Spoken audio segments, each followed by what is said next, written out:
look at this is life here in Japan.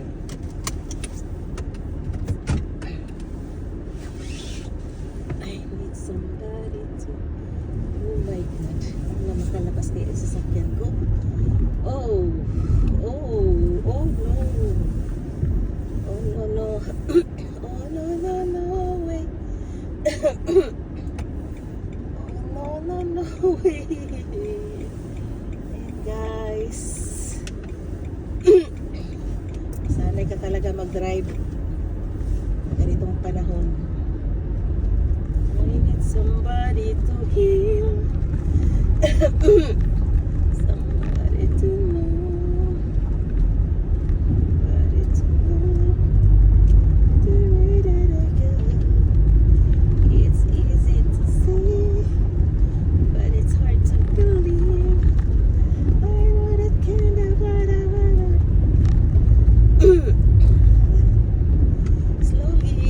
Slowly lang pag-drive kasi mahirap ka. Ayan, paakyat mo lang. Delikado. Kailangan careful tayo. Imagine pag may catch. Delikado yung slide pa. Slide is nakakatakot. Slide yung car mo. Tapos, ay, Diyos ko Lord, wag naman sana. Slide yung car mo, tapos makabundol ka pa. Ay my God, wag naman sana. Everybody needs a little time away. I heard her say.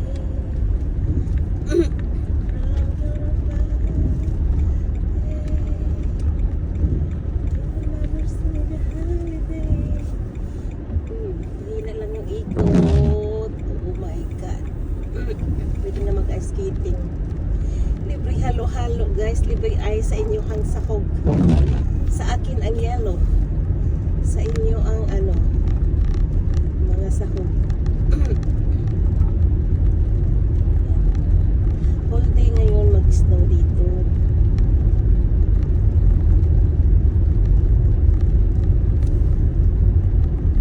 This is the first day. Wala talaga akong alam na kanta. Meron pala akong alam na kanta. Hugot. Hindi ko kayang iwan ka. Hindi ko kayang iwan ka. Pagkat ito sa puso ko'y talagang mahal kita. At kahit pa sabihin na puso'y nagagaling sa'yo. Kailangan malayo ang distance ko sa car. Kasi kung sakaling mag-slide siya, mag-back siya, at least ako malayo-layo pa yung agwat namin. Makapag-stop pa ako ng malayo. I need to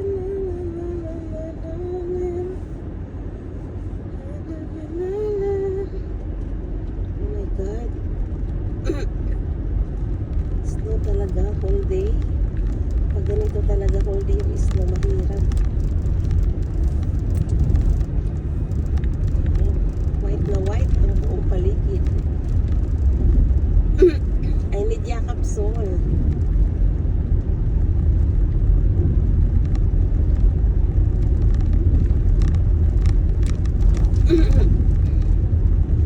Masasanay ka talaga mag-drive kasi hindi pwedeng hindi. Kahit nag-snow kasi walang holiday, kailangan mo talagang mag-work.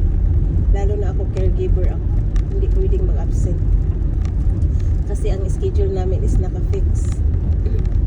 Bawal mo sabihin ay hindi pwede, hindi ako makapasok kasi may snow. Lahat na lang pag gano'n ang irason, lahat hindi makapasok. Kaya wala talaga. By hook or by crook, pasok ka talaga kahit hirap mag-drive, kahit takot ka mag-drive. Kailangan mo pumasok, kailangan mo matutong mag-drive. Ako nasanay ako kasi noong bago ako dito sa Japan, yung bahay namin, yung mas makapal pa dito yung yelo kasi pinakamalamig na yung area. Yung dati ko, yung nag-asawa ako, yung lugar ng asawa ko dati is grabe talaga yung snow. So sobrang dami. Hindi lang to nakalahati. Kaya nasanay talaga ako mag-drive. Dati pa araw-gabi yung trabaho ko. Pag-uwi ko, wala. Ang kapal ng snow. Pero inaano ko na yun, halos binabuldos na ng sasakyan ko sa sobrang taas. Pero sa awa naman ng Diyos, nakasurvive. Kasi kailangan mo talaga mag-survive. Kailangan mawala yung takot mo. Kasi kung ipapairal mo yung takot sa pagdadrive, pag tag-snow, hindi ka makapagtrabaho. Kailangan talagang kumita kasi dito mahal ang living expenses dito, maraming billings. Kaya maka-absent ka lang ng isang araw, manghinayang ka na talaga. Nakakapanghinayang. And guys, pababa kasi ito yung delikado, baka mag-slide. Kaya dahan-dahan lang ang inyong ina. Ayan. Pero pag nasanay ka na, wala na rin. Basta naka-ano ka lang winter, yung sasakyan mo pang winter tire talaga. Kasi dito dalawa pang summer tire. Pag April, magpalit na naman kami ng summer na tire. Ngayon, winter tire ang gamit namin. Kaya magastos. Tapos pag yung tire mo, mag-retired na, hindi na kaya ng snow kasi slippery na yung niya. Kailangan bumili ka na naman. Magkano yung 4 na gulong pag winter, depende sa sasakyan. Katulad kung malaki yung sasakyan, kung malaki yung tire, kaya mahal. Sobrang mahal. Walang magagawa. Kasi kailangan mo talagang magastos talaga pag may sasakyan. Oh my God, ito delikado kasi malamig siya, nag-a-ice band ba? Ito yung delikado, itong ganitong na hindi masyado siya makapal pero madulas. Mas maganda pa nga yung makapal yung yellow. Makapal yung madadaanan mo kasi hindi siya madulas. Pag ganito kasi parang mag-a-ice skating ka. Delikado, kaya dahan-dahan lang talaga yun. Sasayaw yung gulong. Kahit naka-winter tire ka, sasayaw yung gulong talaga. Kaya dahan-dahan. Kasi pag nag-speed ka, tapos mag-brake ka bigla ay talagang iikot ang sasakyan mo. Naranasan ko siya isang beses talaga. Yun naman yung ako kasi katangahan ko yun. Hindi ako nagpalit ng tire kasi hindi nga nag-snow. So nagpunta ako dun sa anak ko. Pagpunta ko doon, kita mo yung tulay, wala siya ka-snow guys, pero yun pala, nag-ice band pala siya. Yung tubig na naging yellow. Sus, pag pag daan ko sa tulay, umiikot ako ng 6 na beses, tapos ayaw mag-stop.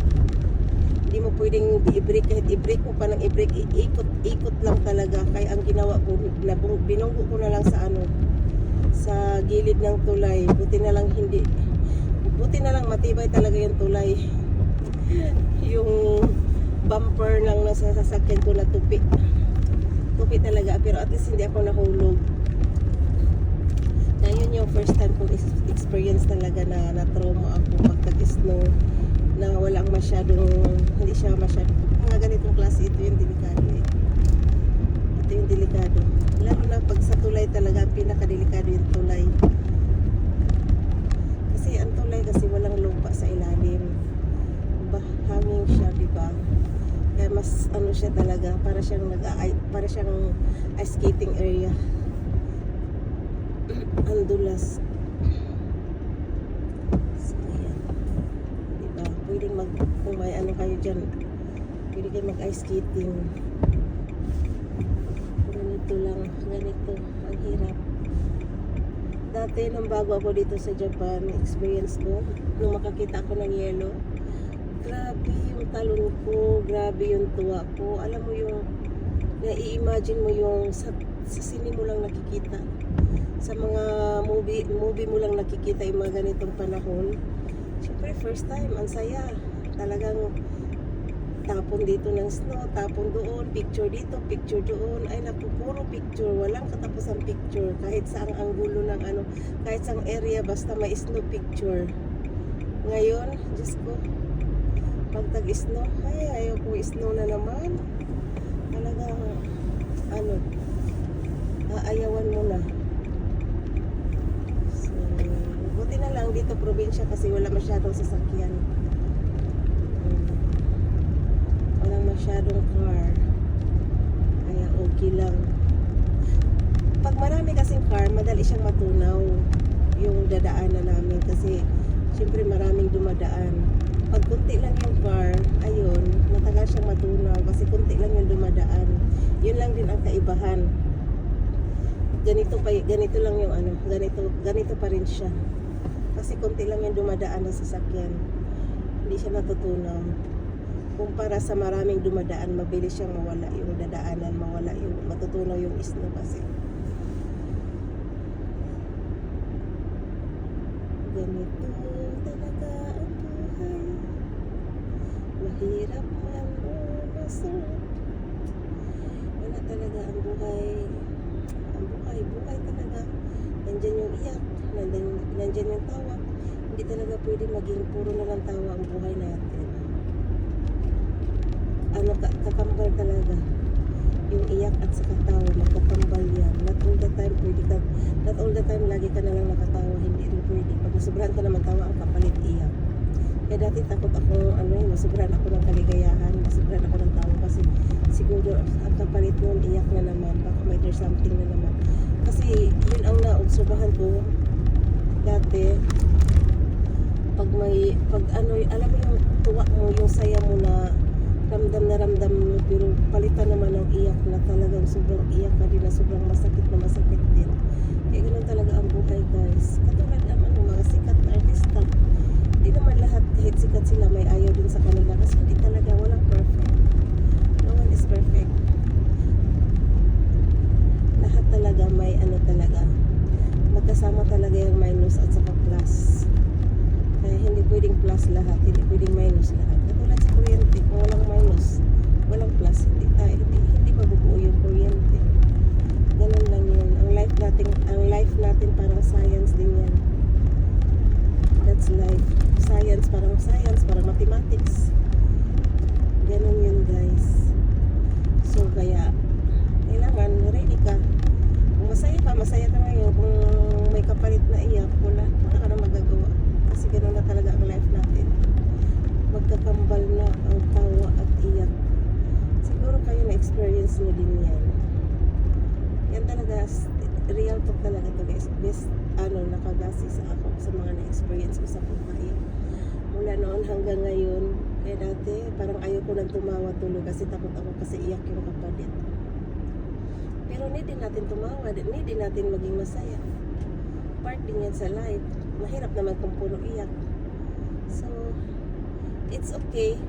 May happy moments, may sad moments. It's normal. So, paakit na naman ako doon. So, paakit papunta sa bahay. Sana huwag madulas. Pagpaakit at saka pababa, nakakatakot. Kasi, bigla na lang hindi makikinig yung brake. Kaya ka na engine brake at gamit yan. Ang ganda tingnan nyo, maputing maputi. Maputi.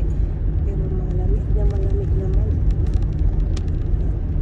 Oh my God, buti na lang hindi madulas. I need somebody to heal, somebody to know. Pero konti lang yung Yuki this year. Hindi katulad mga 3 years ago, 4 years ago, grabe yung isno talaga, ang hirap. Ngayon medyo okay naman siya. It's easy today.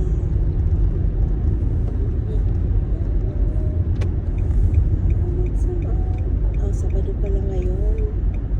Saturday today. Ang problema ngayon is may parking naman.